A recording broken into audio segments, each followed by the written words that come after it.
Hey tankers, Banzi Duck here. So, second installment of What's in My Garage. What tanks do I play, and do I try to play more than any other tanks? And then we're moving on to the Centurion 7-1.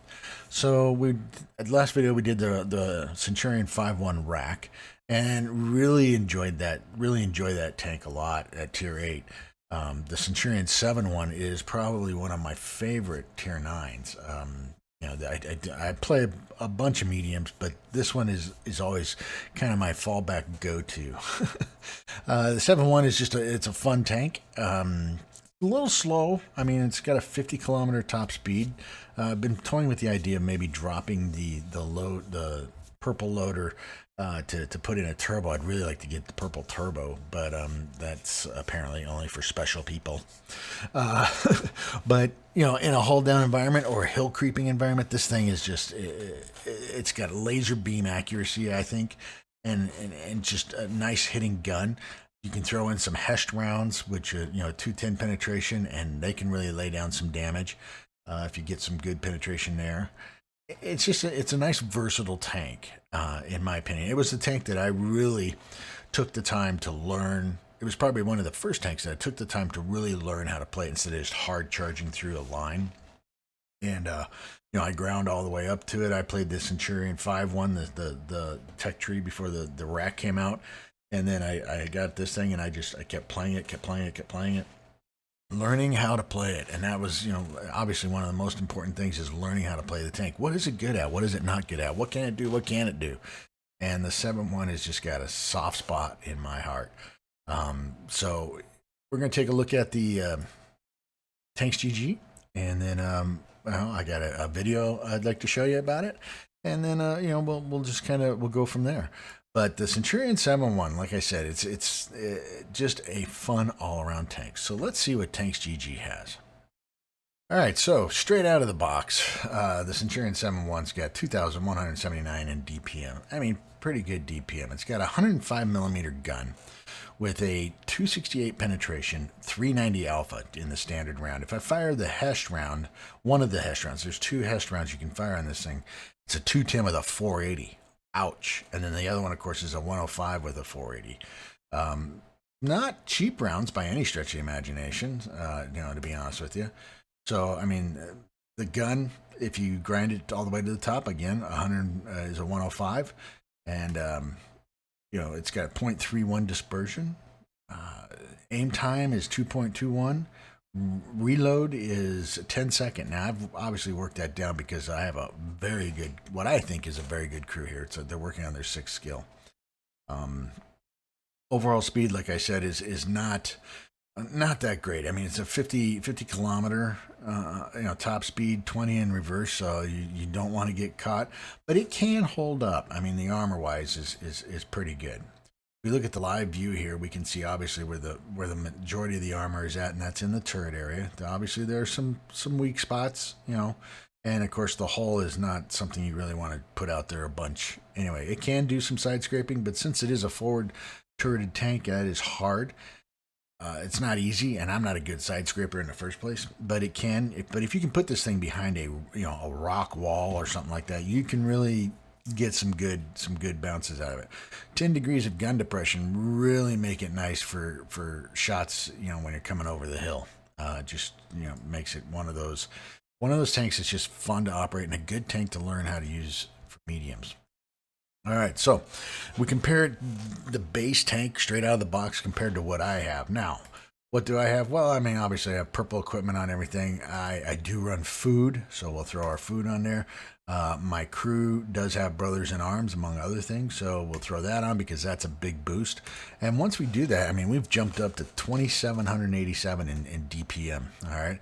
We got a rate of fire of basically 7 rounds a minute, a reload of 8, almost 8.5 seconds.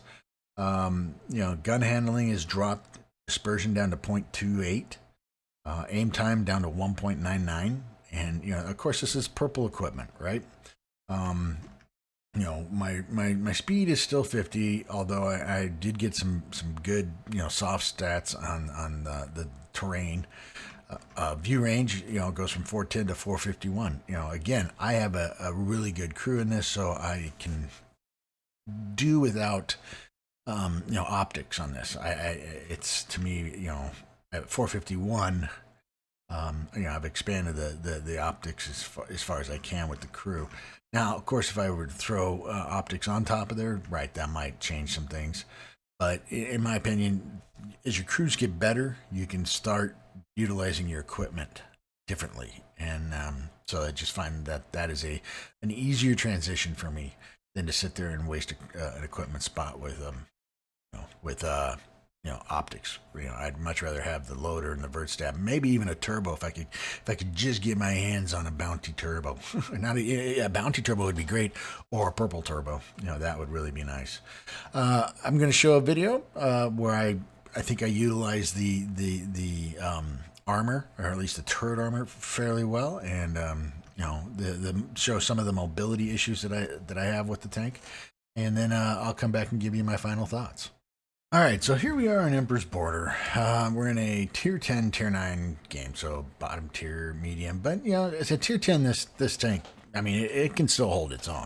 It does great, obviously, against tier 8s, but it can hold its own against tier 10s. I spawned over in the northeast, or the northwest, and immediately I'm going to start heading up the hill. All right, want to use the gun depression, the turret, I want to try to use this tank to its ability. So here we go. So I'm taking off with the Leopard PTA, and we got a standard B coming over here, and as you can see, they're just pulling away from me. Hell, even the Char for sure is moving faster than I am. The tank recently, it got a buff, I think a couple years ago, and I wish they'd have just given the motor a little bit more of a little oomph, right? But anyway, especially up hills, it struggles.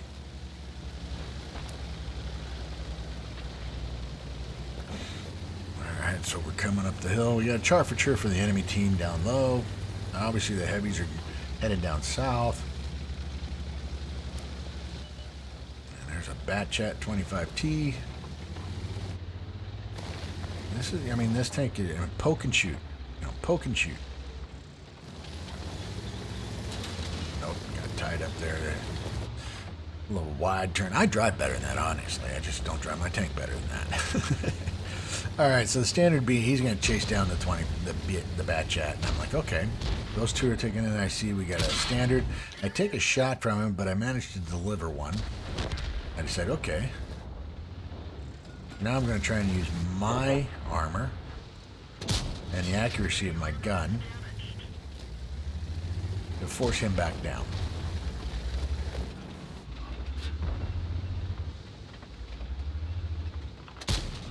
Of course, I hit the dirt there, which is not very good, but my reload's fairly quick, 8.5 seconds. So it's not a long reload that's going to keep you out of the game. I can see he's on the run. Now we got an E50. Decided I need to take care of him more than the standard B, to be honest with you, because the E50's got some trollish armor at times. And the standard B is just going to stand there and take it. I mean, honestly, he should be out of here by now.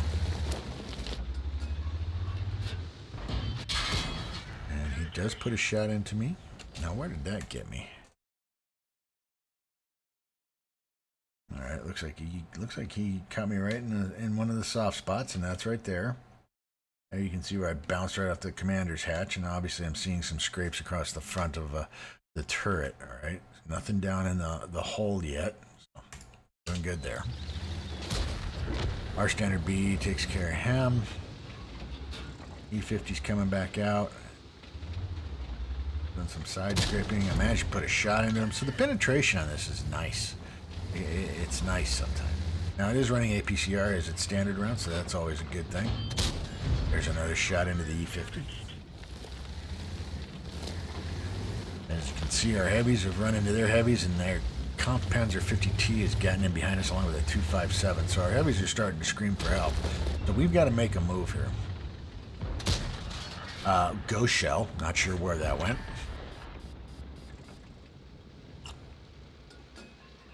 Taking my time, and a ricochet right off the STRB 103. And I'm like, that sucks. But he's turning the side of his TD towards us, so That's going to allow me to get a good shot in there. So now we're where are we at? I do a little bit of, kind of, I'm not sure where I'm going here. I thought maybe I should go back and maybe come up over this way. And I'm going to make that decision again down here, but I end up changing my mind on both of them. So speed it up because there's not much going on down here. And here's where I think, okay, maybe I should go up top. And then I, again, change my mind. But okay, I'll follow these guys. Not to cap, but more to get in behind them. That's my mentality.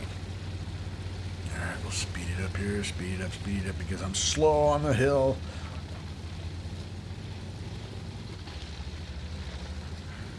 Their heavies have demolished our heavies. Alright, so coming through the lowlands. Now we're coming in from behind them. Alright, they've got two choices. Turn and run towards our base, or turn back and fight us. Standard B just blocked something. Alright, there is a T-95 back there, which you really don't want to run into because he can just hurt me. Hurt me bad. And there you see I had a possibility of some penetration due to my penetration mark, my penetration indicator, but it wasn't going to work too well on the T-95. Alright, so seem to have lost our eyes. The Charfouture is coming in behind these guys, which is going to be nice because maybe he can get them lit. He does light up the AMX. I can't see them. They probably really can't see me too well.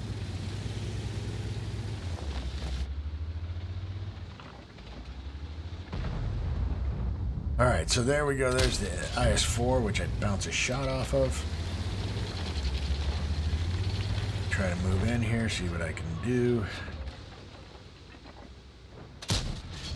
There's a shot into the, not sure what the hell that was for. The T-95. Alright, so the T-95, as long as he's showing his side to me, I can take some extreme advantage of him. Now, I am firing I was firing the Hesh there, which you can see didn't get the penetration, got a little bit of damage, but nothing much. So I've gone back to the standard round, which I tend to use mainly in this tank. I don't fire a lot of Hesh rounds. Oh, got lucky there, the T-95. Oh, and he gets a tracking shot. I mean, luckily. All right, I see the Oods is moving in on him. There's a shot into him. Now the AMX M4 is coming down.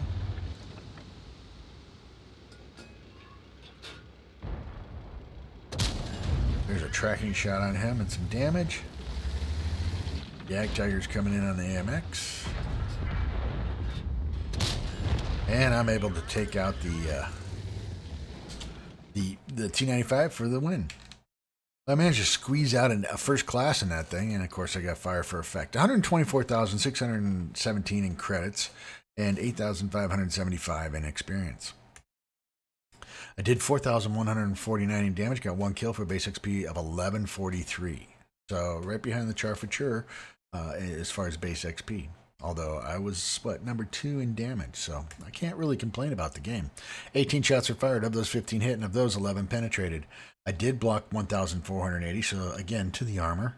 And I did assist with 842, so it can, give you some spotting assistance, stuff like that. But made some really good credits and made some really good experience. So who's to say you can't make credits at tier 9, right? You just don't fire the gold, right?